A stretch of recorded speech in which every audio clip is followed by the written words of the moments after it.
Myanmar, a country with which India shares a long border, but we hardly find its mention in our news cycle, even if the neighboring country is undergoing one of its worst times in its political history. Delegitimizing a democratically elected government by its military junta in February 2021, to putting its solitary confinement its top leaders, including Nobel laureate Aung San Suu Kyi, her party disbanded, even her house is now being auctioned. So Oina had been guarding the Burmese refugees in Laikon camp, and he had fallen in love with this very beautiful Burmese woman, Mimikai. Now they didn't share a common language because she didn't know Burmese, and she knew only Burmese, and he didn't know Burmese, and he knows only Meitei or Hindi or English. So they used to stare at each other, and then there were stories. I think Laba himself wrote about this Romeo and Juliet story. And I understand that government of India may have to keep up some relations with the junta, but even this government has allowed NUG to be in India. Unlike before, the civil society engagement has lessened, and the quality of the commitment or the engagement of the Burmese activists and all is also very different now. Really, this is not a question of ray of hope. I think there are many factors playing into this, and it's not only Myanmar, but it is affecting whole of Northeast. How can we as a people and a country be ignorant of 55 million people next door who are directly affecting us, and not only the Northeast, but affecting India? Hello and welcome to The Wire. This conversation with noted advocate and human rights activist Nandita Haksar is special for a couple of reasons. First and foremost, we will be talking to her about Myanmar, a country with which India shares a long border, but we hardly find its mention in our news cycle, even if the neighboring country is undergoing one of its worst times in its political history. Delegitimizing a democratically elected government by its military junta in February 2021, to putting its solitary confinement its top leaders, including Nobel laureate Aung San Suu Kyi, her party disbanded, even her house is now being auctioned. Thousands of people hoping for democracy in that country arrested, tortured and killed, including journalists. So does putting this country into a civil war situation with no hope of better days in near future? This conversation with Nandita Haksar is also important because we will be talking about Myanmar in the context of India's northeast, with which the country shares 1,643 kilometers. This conversation happening today in Myanmar and on Myanmar and its struggle for democracy is significant also because today, June 19th, is Aung San Suu Kyi's 80th birthday. We don't know how she is on her birthday. There is no contact with her family or her party colleagues. An important report published by The Guardian only yesterday, based on prison logs, highlighted her life in solitary confinement and the number of cases piled on her to ensure that she would not see freedom anytime soon.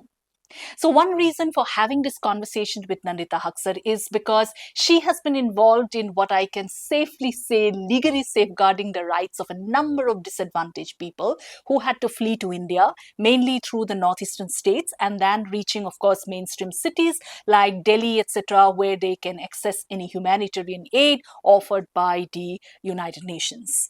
The immediate occasion for this conversation, of course, is this book, Resisting Military Rule in Burma, 1988 to 2024, story of Mizima Media, born in exile, banned in Myanmar, co-written by Nandita along with Somint, who had come to India as a student activist, fleeing the oppression by the military junta after the famous 1988 uprising, and who went on to start the most effective media organization in that country called Mizima.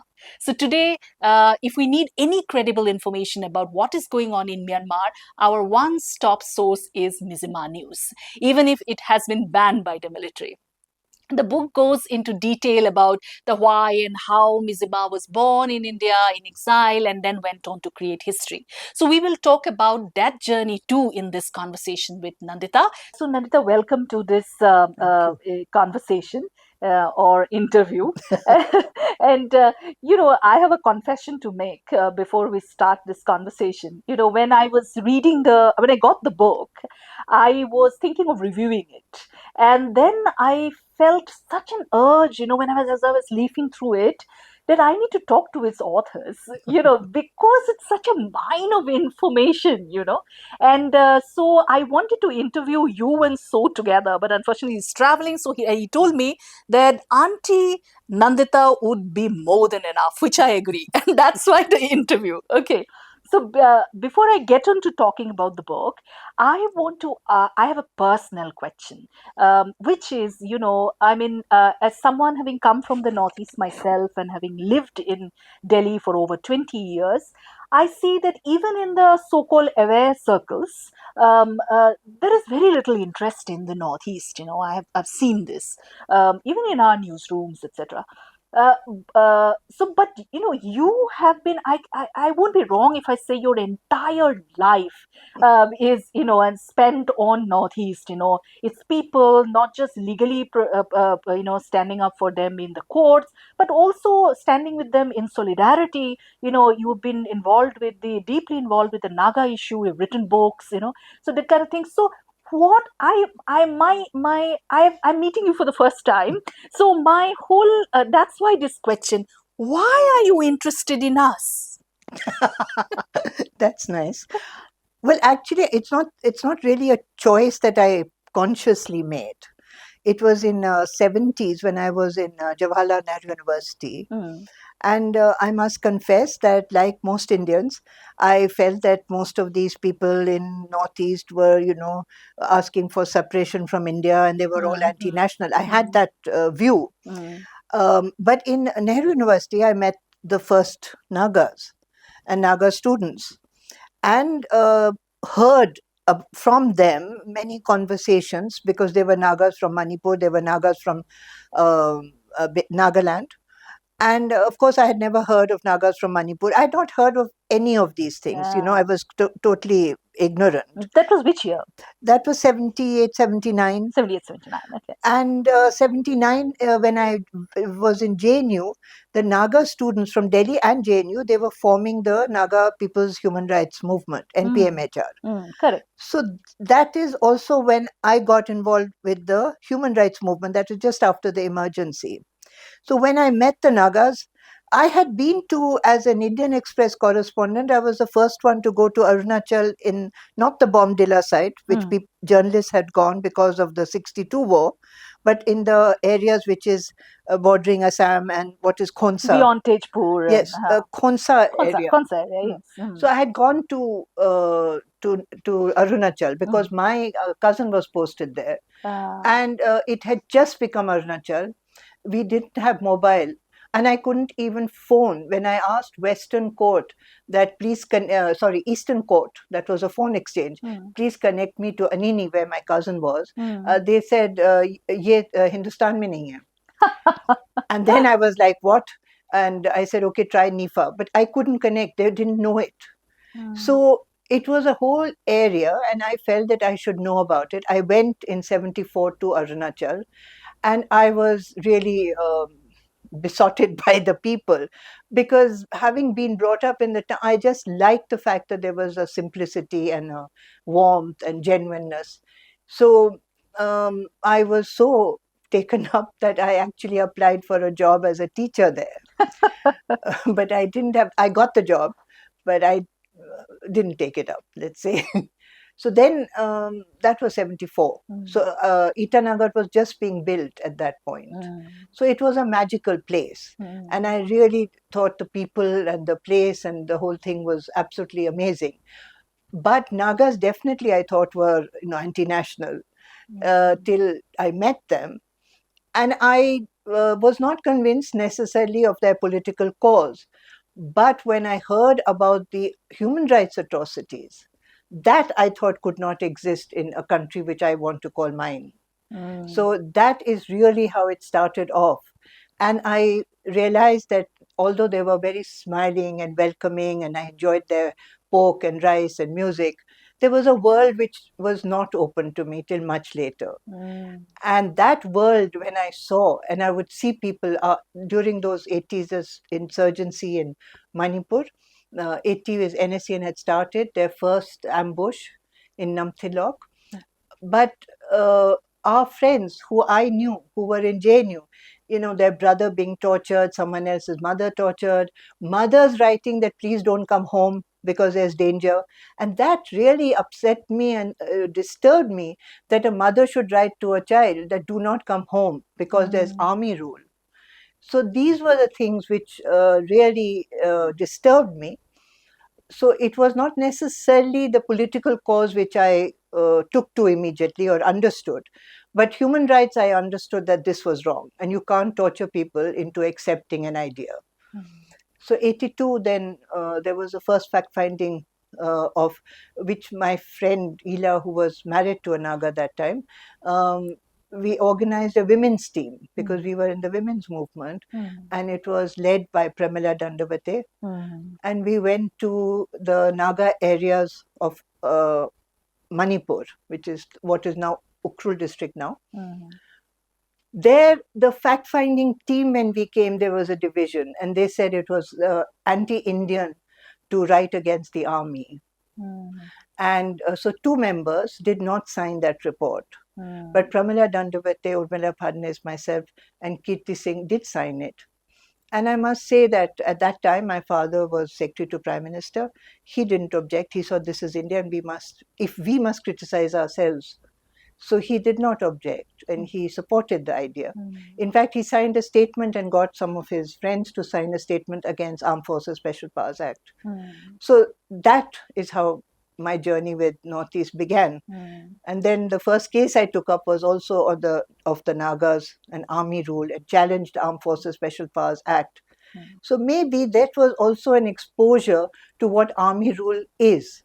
I don't think most people in India understand what is being under army rule, being searched, being stopped, army coming, barging into your house. Correct. So that all experience is how it started. And then I sort of fell in love with the diversity and the challenge of nation building in such an area where everyone, we shared a citizenship, but everyone wanted their own nation. So to me, that was a real challenge to understand, to engage, and figure out how it could be addressed. And it is still today the most challenging aspect of Indian nation building.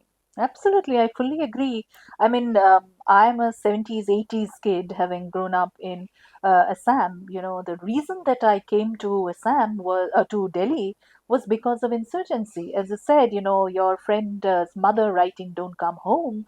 My parents were sending us out, and I see that because of these whole army searches and many things were happening at the times where we don't know who was the state or non-state actor. People were caught between the two forces.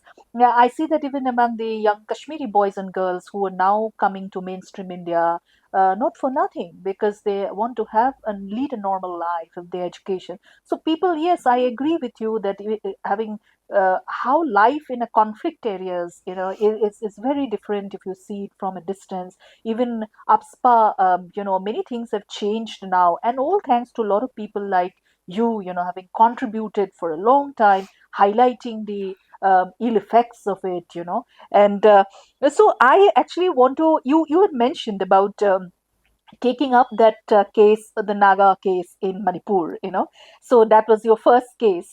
But I want to, draw your attention to another case that you have mentioned in this book about, how you got involved with the Burmese, these whole resistance movement towards democracy.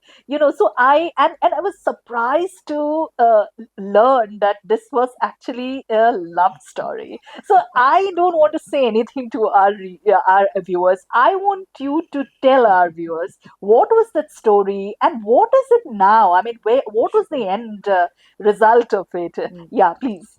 So that was 82 when I had gone first time to Manipur.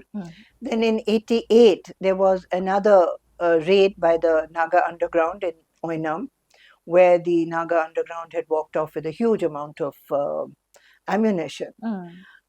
But when they do counterinsurgency, ostensibly to recover the arms, ordinary people are tortured. And this time the torture was really barbaric and horrifying. And so the Naga students had come to me saying, can you take up this case?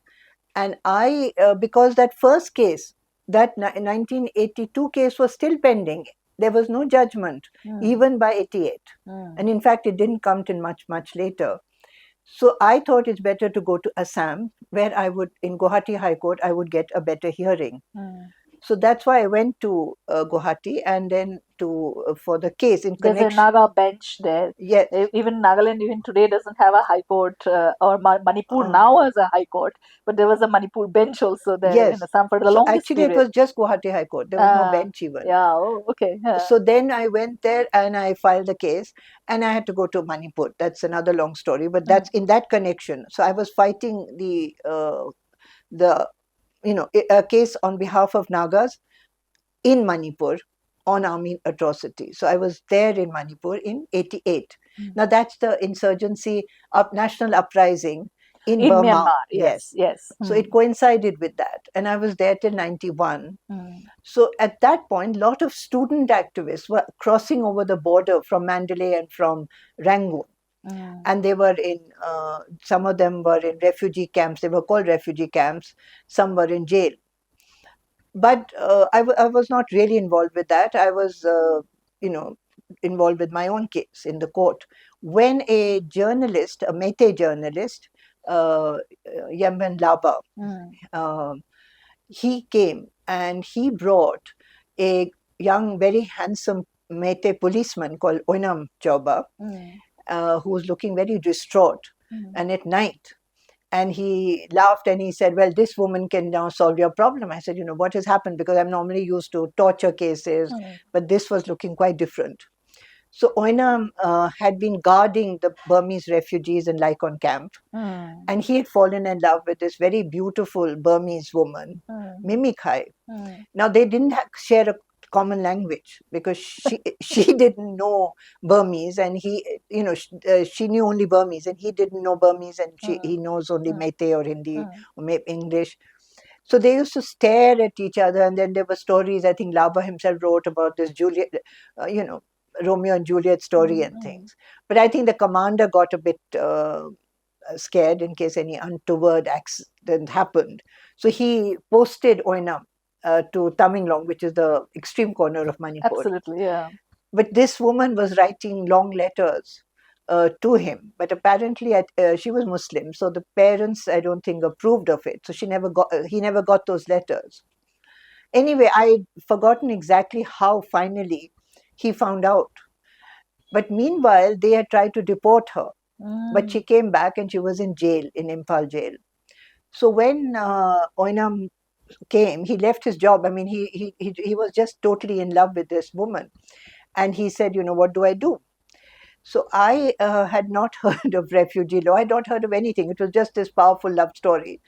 And I thought I must find a legal solution. So I said, okay, you can get married under Special Marriage Act, because as far as I know, there's no law stopping people from getting married. Of course, a bar was saying, no, how can you do that? I said, but there isn't any, there is no law. So I filed a petition in the court and said that, can she please come out and give notice? Notice you can give without her, I could take it. But can they get married? So I gave a notice on their behalf under Special Marriage Act. And then after 1 month, then I filed this petition asking the court's permission to allow her to come to get married before the magistrate.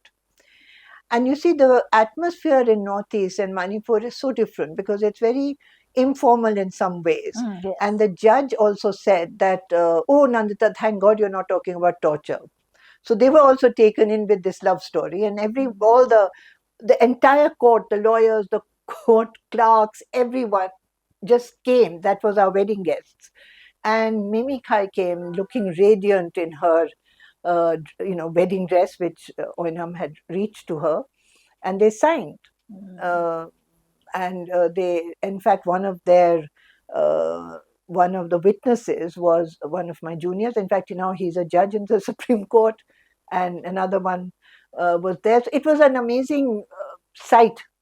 But after that, she had to go back to jail because After the wedding. after the wedding, straight away she went into the police van. After that, I applied for Indian citizenship on her behalf, being on the ground that she's married to an Indian.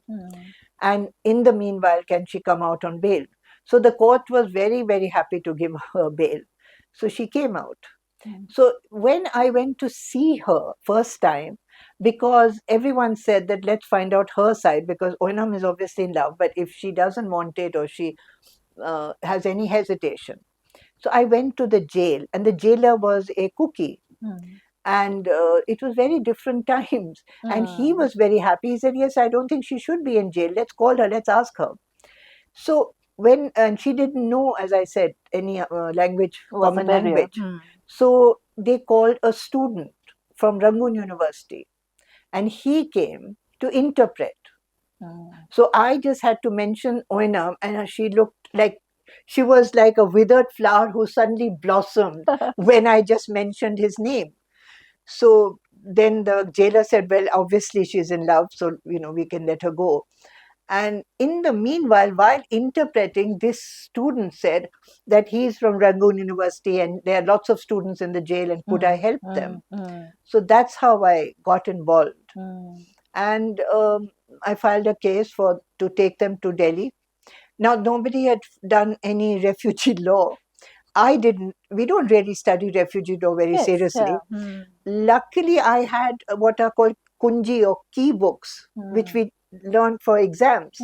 And from reading that, and I didn't know what non-refoulement was or whatever, but I knew everyone has a right under 14 and 21 article, right to life.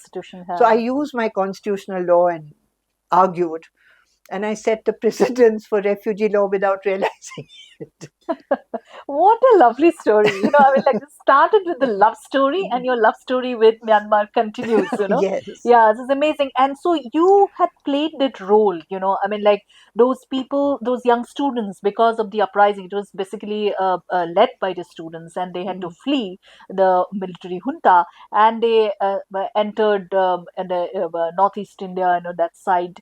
And then, of course, there was a big struggle also to come to Delhi, to be able to get any kind of humanitarian aid by the United Nations or anything for a bigger exposure, even for livelihood reasons, because they would be kept in the jails and things like that. So this was the big paradigm shift that I saw, and you were an instrument there. Okay. So, so this brings me to, and it's also very interesting, I must mention, when politics is kept aside, love blooms, like what we are seeing in Manipur now, at least in the valley areas, the Myanmar means, illegal immigrants and things like that. And the gentleman was a Métis, so, and then you said the jailer was a cookie, so those are very different times. I agree with you, Manipur.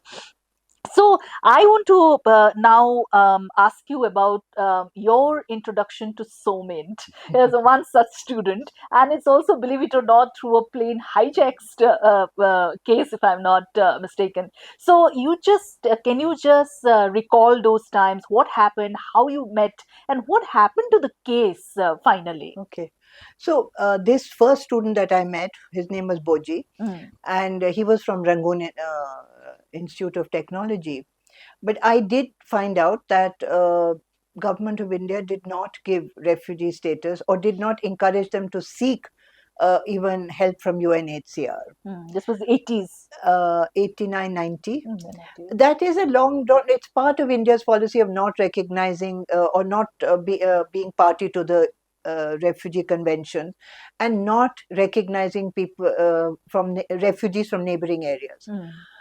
Well, so I sort of knew this, and therefore I decided tactically to bring not Boji out, but a woman. There was just one woman called Zothang Sangpui, a Chin woman. And this Mimi Khai told me that she's not in a good condition, so can you take her out first, because she had got beaten up by the in the border areas. And so I decided to file a petition on her behalf rather than a whole lot of people. And I got the High Court to the Guwahati High Court to give permission to take her with me to Delhi and to go to try and get UNHCR recognition. Well, it was a bit of a story where I took her to the UNHCR, and UNHCR said we cannot give it unless the government agrees. So then I got an appointment with a senior bureaucrat in the Home Ministry, and he was very hostile, but he had, he didn't know what to do, and he said, well, why don't you take it up and all. I said, but you have to give permission. I can't take it up. It's an Indian policy. So luckily or strangely, just at that moment, one of the Foreign Service officers walked in, and she is actually from college. So in college, we have all these silly pet names, and she said, oh, Nandi. And I said, Tota. And this man was quite amused by this exchange. And she said, oh, you're still doing human rights, as if human rights is done by kids. You mentioned this is the book, yes. So I think that softened this man. A lot of times, lot of human situations do influence even policies, in certain cases. So he said, okay, you go to UNHCR. So I said, can I tell them that you have agreed? He said, you tell them. But I had no proof except what he told me. And I told the UNHCR Chief of Mission, this is what happened. And I don't know whether he will deny it. But they said, no, let's do it for their own reasons. So Zothang Sangpui became the first Burmese refugee to get UNHCR status, except for one diplomat who had got before. And thereafter, I brought many out from the jail. For that whole year, I was filing for many, many people. I don't know how many. And they all came as a community here. So I think people started hearing about me, and I tried to help them. Some I put them in JNU, some I got somewhere else. So that, I think, when So hijacked the plane, that was November 90, a Thai Airlines, and landed in Calcutta. I did not know him then. But when he went to Delhi, he heard about me. I was still in the Northeast, and he wrote a letter. And in that, he introduced himself that I'm the hijacker. And, I want to meet you when you come. But before that, before even I met him, in fact, when I came to my father's house, and I'm just giving this, that it's such a strange atmosphere in this country, that I came there and I found these Burmese. Some of them were Christian, some of them were not, because So is not, he's Buddhist. They were singing Christmas carols. It was December. And my father was there, and there was another, Natwar Singh was there. There were these politicians, and nobody thought it was extraordinary that a hijacker should be entertained. So, and that was also the time when our president, K.R. Narayanan, his wife was Burmese. Of course, yeah. So, So and Tinjau, the two hijackers, came to Delhi, and they met all these who they called uncles and aunties. And I think through So and through Mizima, the memory of many of these ties, Indo-Burmese ties, were revived. And I would like to remind our viewers here that why you need to read the book is also when we are talking about this plane crash, this plane hijacking thing. The hijacking was done by the students without use of any weapons. That was also something very, very interesting, I found. Number one, there was no weapons. No weapons. Number two, Thai Airlines did not do a complaint.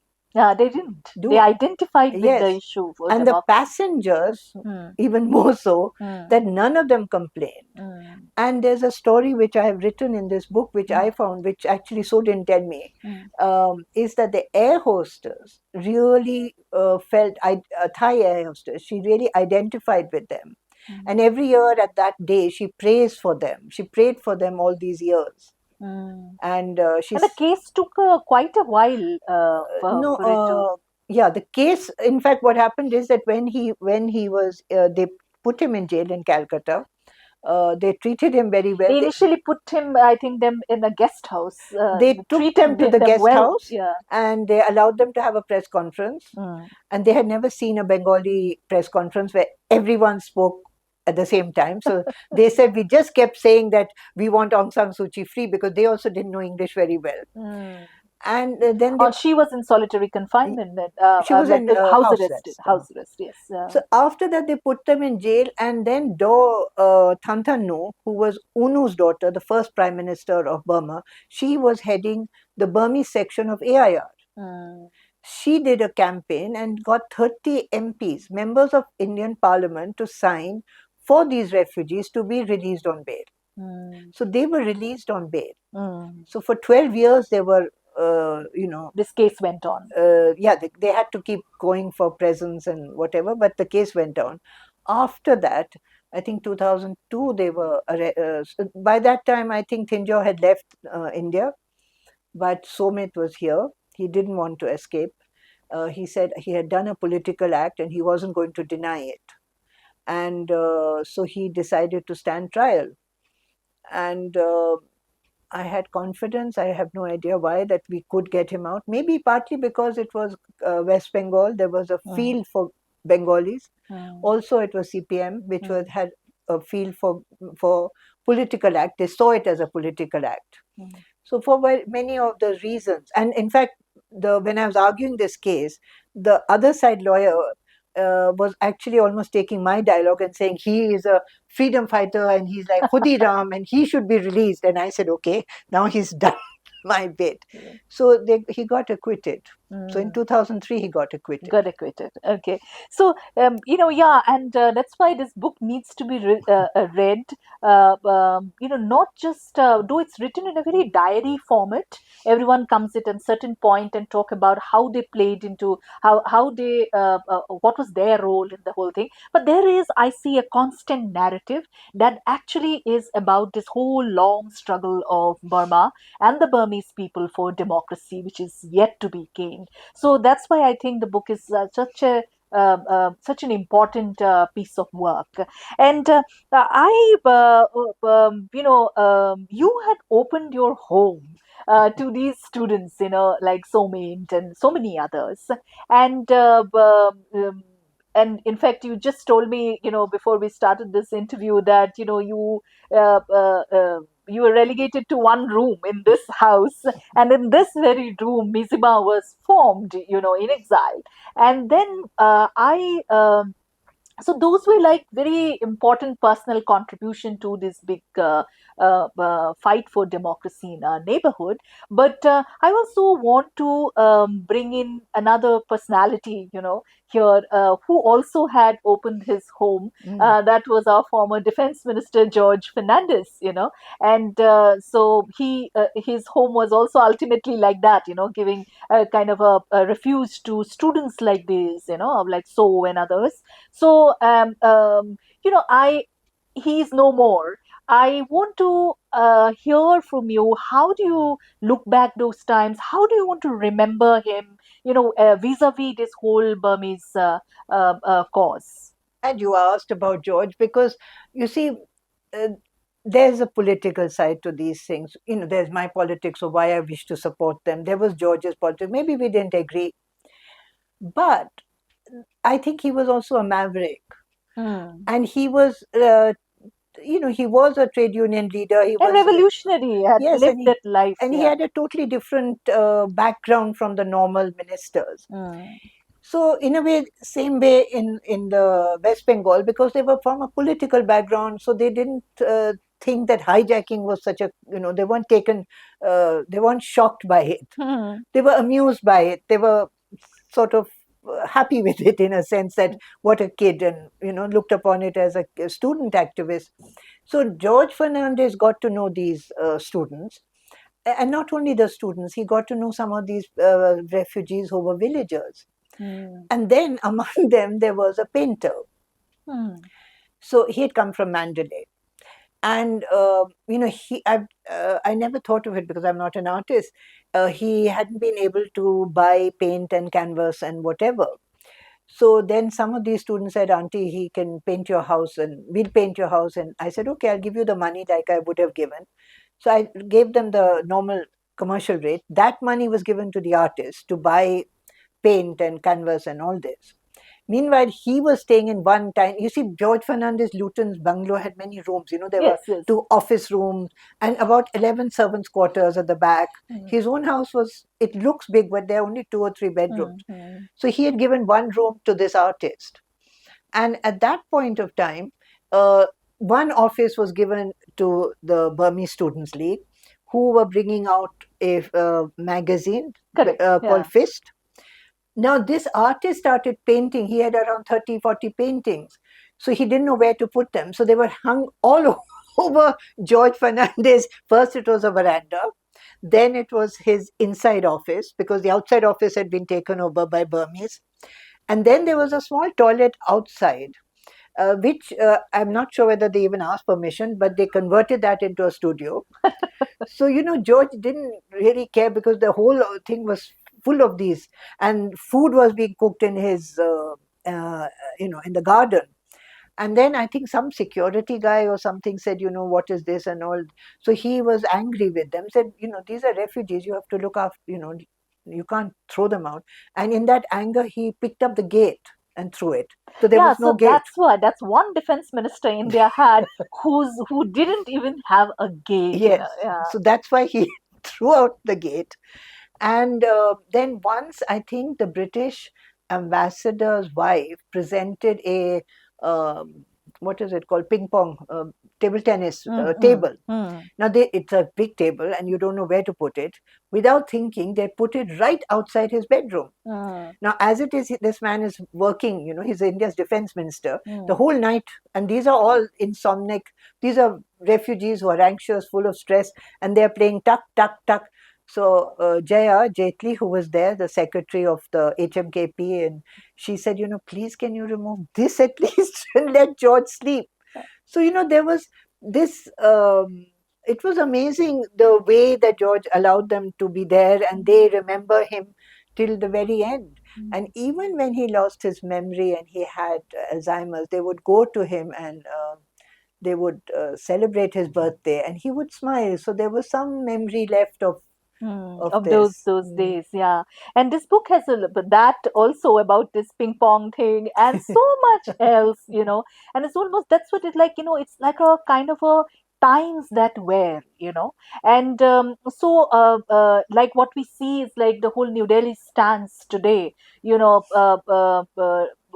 though we are the world's largest democracy, but we're siding with the junta, and there are credible information, credible news reports that are there that we are supplying arms to the junta, which might have been used on the pro-democracy forces and common citizens who are fleeing from from the junta, and there are also air raids on them. So this is like its own military is raiding, bombing the people. So this is something we saw in Mizoram at one point, but this is a reality in the neighborhood, and but. So this is quite a contrast of like what the defense minister did, Indian defense minister did, and people like you all stood up, and for human rights and for the rights of the refugees, and that was India. But we But see.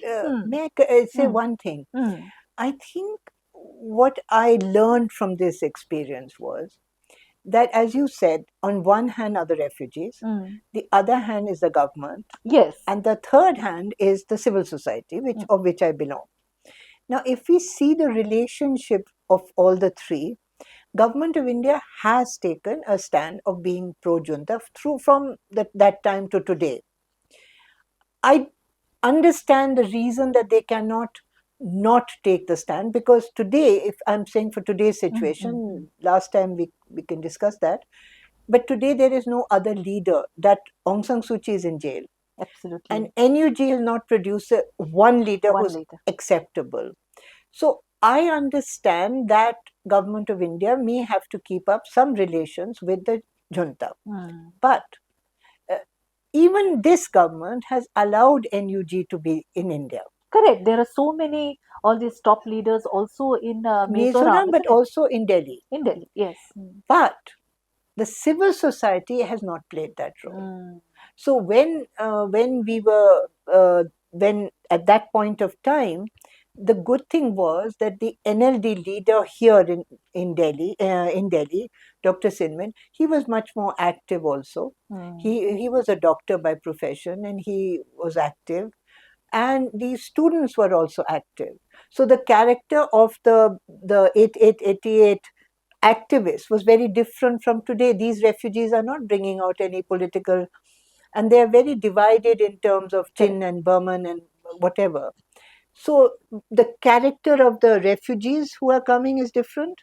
The Indian civil society is not active. Mm. Although the government, to be fair to them, even if we don't support them, they've given that space. Mm. But it has not been taken either by NUG Mm. or by the Burmese refugees. Mm. Because So had been here, for instance, and he came after all this, 12 years after I met him.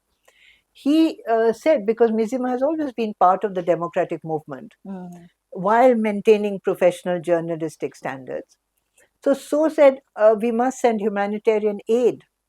So it was not a great aid, but it was between myself and one or two friends. We did send the first truckload of legal humanitarian aid with medicines and wheelchairs To and Myanmar. to Myanmar. Nothing stopped us. Mm. So why are we not doing it? If Mm. there is still space with all this, but we are not taking it. What And an the- interesting point. And then the situation in Manipur is so horrible now. Mm. So now those three communities who all supported Burmese for different reasons are no longer supporting the Burmese movement. And the Burmese movement too has become very complicated because it's not Myanmar. Although the ethnic armed groups and the Burmans have come together to resist, Right. they are liberating each area and the areas conducted by that ethnic group. Mm. So there is a lack of vision in all this. Mm. So that's why it's very, very complicated. Mm. No, this is very, very important that what you have highlighted. Yes, that means the government of India has this whole is in the situation of dilemma. It has to engage with junta, but also it is not stopping the what you said is the humanitarian aid and all that you have sent, and NUG also been given space. But what you have highlighted is very interesting that the unlike before, the civil society engagement has lessened, and the quality of the the commitment or the engagement of the Burmese activist and all is also very different now. And but one other aspect I want to bring in here is also, like, unlike before, now we have in India we have this huge gamut of media and all that, and we don't see, almost there is a blackout on, even though there's a civil war going on, there's hardly you get to hear about what is happening in Myanmar, even though we share a 1643 kilometer long international boundary.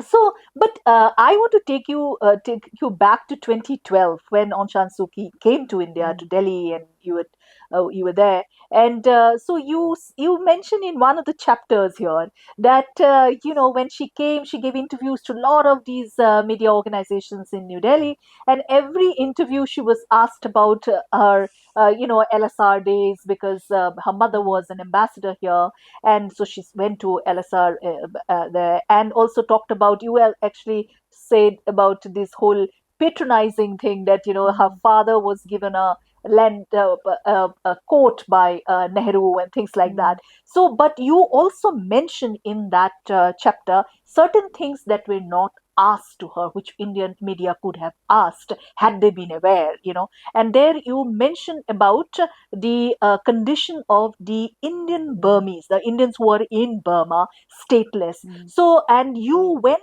there in 2012, at the invitation of So and others. So, you visited those areas. So, just give us a sense, and run us by the times that you were, and why you thought that these questions could have been asked by Indian media, and also what you saw there. Yeah, I'm glad you asked because nobody seems to have brought this up in the media. So when in 2012 Aung San Suu Kyi had come, but not yet to power, it was just transiting. Correct. So and Mizima team decided that they should go back. It was a very courageous decision because they could have been arrested. It was not yet democracy.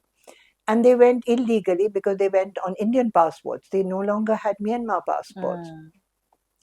Anyway, so they went, and and then the first thing that he covered after getting his Myanmar passport and Mizima, he came with Aung San Suu Kyi. You know, he came back to India as Yeah, he legal. mentions in this Yes. book, yes. So that was that.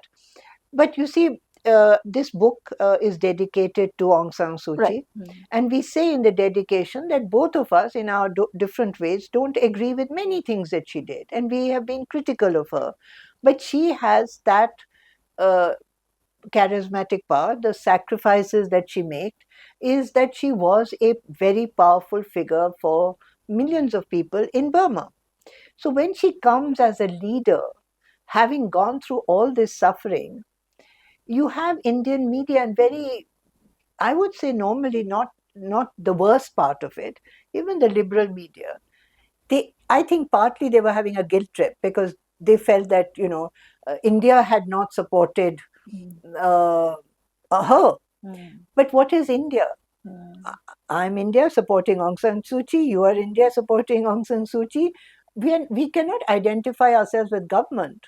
But the media always seems to identify, we did this, we didn't do this, I didn't do this, you didn't do this, many people didn't do this. It's the government that did it. Government did it. So we are in India, but we don't necessarily support the government. That was one problem. The second problem is that it gets very personalized. Instead of asking her as a leader, and that should have been done. We must respect. You and I may know each other, but if we are interviewing or if I'm a journalist or you're a journalist, it has to have a certain formal format. It was very unprofessional.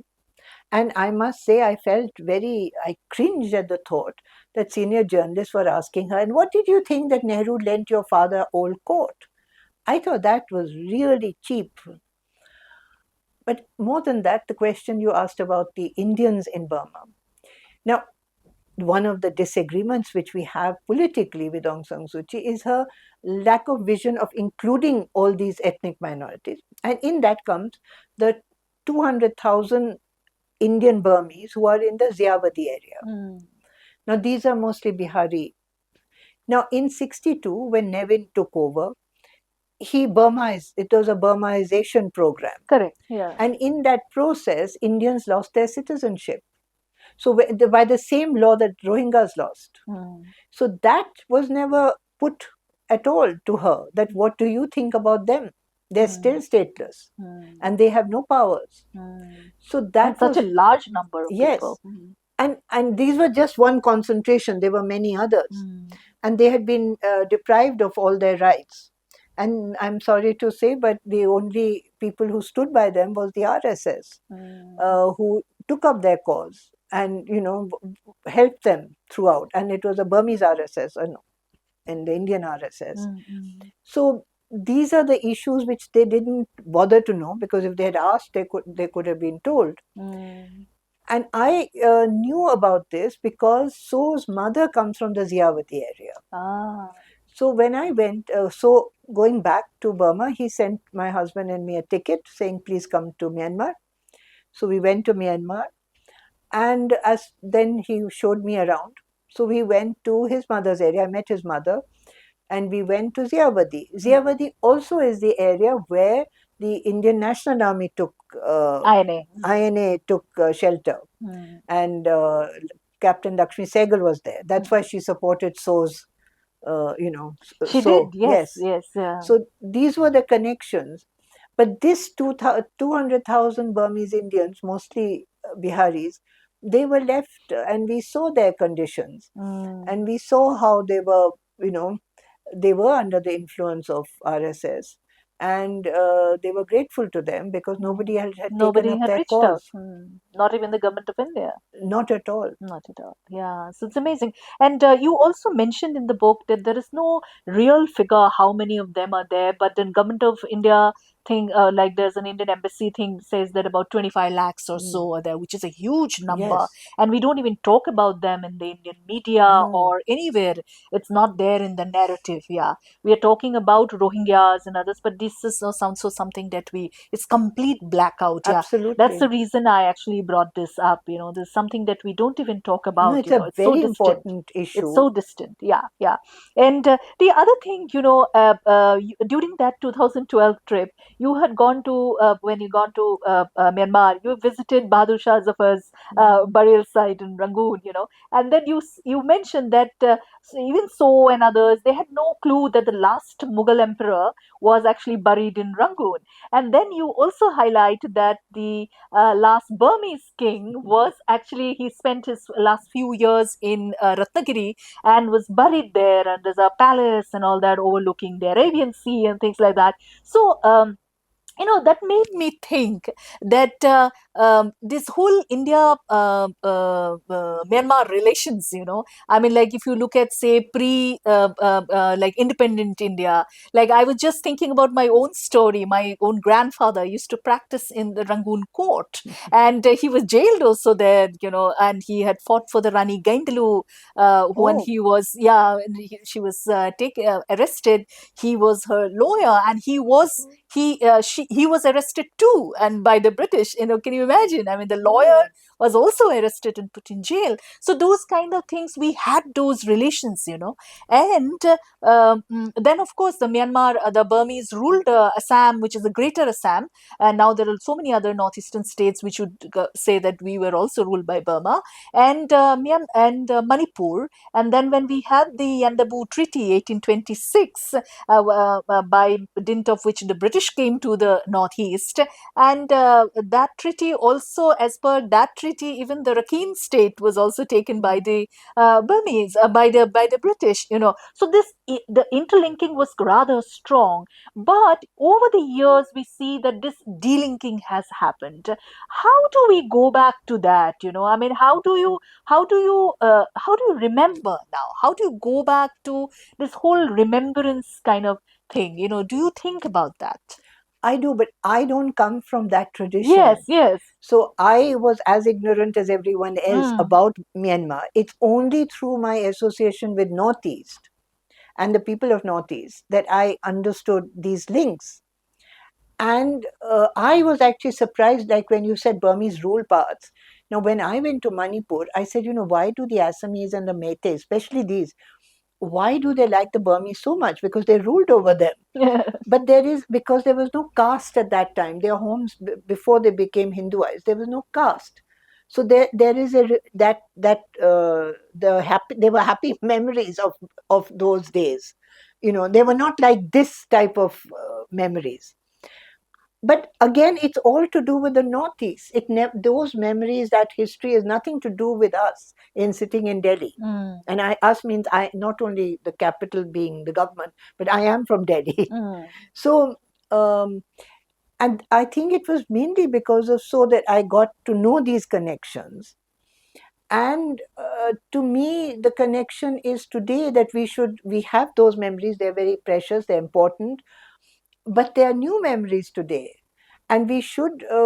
I mean, how can we as a people and a country be ignorant of 55 million people next door mm, who are directly affecting us, and not only the Northeast, but affecting India? mm, So, and so actually, since he's also from the Burman community, he's not from an ethnic minority. mm, I am also from the mainstream community.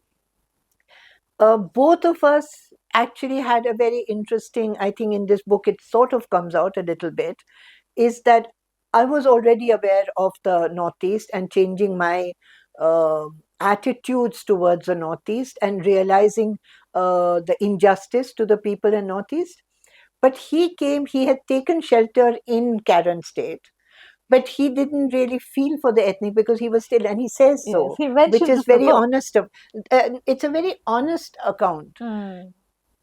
But today I would like to say, and which I told him, I said, good that you are doing this, and he's taking up, putting up Mizima and ethnic minorities jointly are putting up FM radio stations. Mhm. I agree that that's important. But I am going through a different side that all these identity politics in the Northeast has been very destructive. Also, not only towards the concept of India, but to themselves. True. And so, when I went first in 82 to Northeast, it was Indian Army versus the people. Today, the people are fighting among Themselves. themselves. So now I'm overwhelmed by the issue of identity politics. And that's an issue which the Burmese will have to face in a very different way. So now he's going through that process. And why this process? Because okay, even if Rakhine is independent, Chin is independent, every area is independent. Do you want 10 countries? And who will allow them? There is China, there is West, there is India. There are all these factors.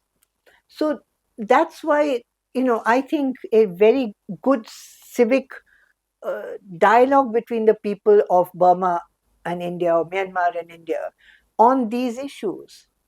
And they are a crucial role of the Northeast relationships with the Burmese.